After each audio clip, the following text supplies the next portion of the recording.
Hello, and thank you for taking the time to listen to our sponsored session this morning or afternoon, whatever time it is where you are.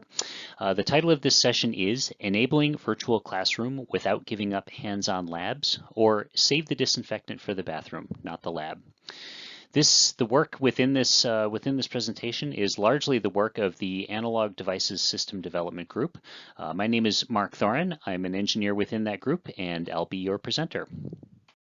Okay, so a quick introduction slide, and I promise this is the most text that you'll see on any slide in this presentation. Analog Devices has been involved in education since its founding in 1965. And of course, this audience has a much better understanding of the pedagogy of teaching engineering and labs, but Analog Devices is here to help facilitate in any way that we can.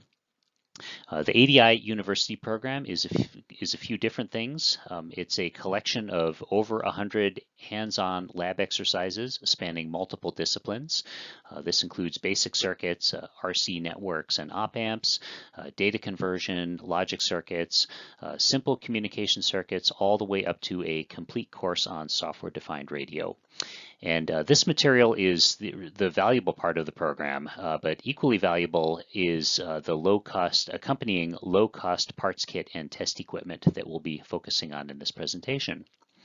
So Analog Devices, with the recent COVID crisis, we find ourselves facing a lot of the same challenges that colleges and universities are. Engineers that have always worked only in the office for their lab work are being forced to do some of that from home now for the first time. They're finding themselves having to get creative with available test equipment. Do I really need that $15,000 scope at the office, or can I get by with my $300 scope as long as I know its limitations? And ADI universities are leveraging some of the educational instruments that we'll be talking about later on. The primary goal of the ADI University program is really to help ensure a steady flow of analog engineers for our own selfish purposes. We accept that we'll be helping to educate our future competitors along with our future employees and future customers. The goal of this presentation is really to hopefully stimulate your imagination on some interesting experiments that demonstrate important concepts, but can also be done on a student's kitchen table. So a couple of corporate slides and then we'll get down to business. Analog Devices is a 55-year-old company. We are headquartered in Norwood, Massachusetts. With the recent acquisition of Linear Technology, of which I was a part, we are at about 15,000 employees.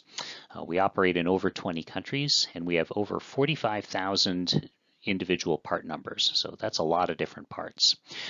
We don't just sell to one or two large customers. We sell to all kinds of, almost every customer that builds something electronic has an ADI part in it. We're a publicly traded company, and we have design centers all over the world as well. And of course, we hire in all of those design centers. And like the design, manufacturing is also global. So what does Analog Devices make? Well, we don't make large processors, we don't make memory, we don't make FPGAs and things of that nature. What we do make is almost everything else. Sensors, op-amps, voltage references, radio frequency parts, mixers and microwave amplifiers, and of course power products, buck converters, boost converters, and things like that.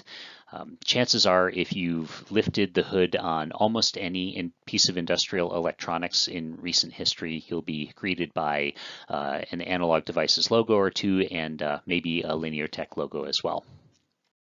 So the ADI University program consists of a couple of different elements. There are the lab exercises, of course. There's also educational material lessons. There are instructional videos, and there's also a virtual classroom section of the Engineer Zone community. So this is the same forum where customers go for support. It consists of help guides, blog posts, document sharing, discussion, and a Q&A section as well. So along with all of this, we've got a couple of different test instruments and parts kits that help these labs along. The one up at the top here is let's get a little laser pointer.